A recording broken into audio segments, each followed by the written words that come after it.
ఈ మాసం 24వ తేదీన మాఘ పౌర్ణమి రాబోతుంది. ఇది అత్యంత పరమ పవిత్రమైనటువంటి తిథి. అస్సలు మిస్ చేసుకోకుండా ఈ యొక్క పరిహారం లవంగాలతో తప్పక చెయ్యండి.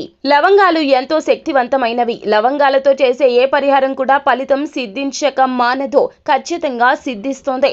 అయితే పరిహార శాస్త్రంలో చెప్పదగిన ప్రత్యేకమైన పరిహారం అండి ఈ లవంగాల పరిహారం. ఖచ్చితంగా ఇంతటి విశిష్టవంతమైన తిథి నాడు పాటిస్తే గనుక అద్భుతాలు మీ కళ్ళతో చూసి ఖచ్చితంగా ఆశ్చర్యపోతారు.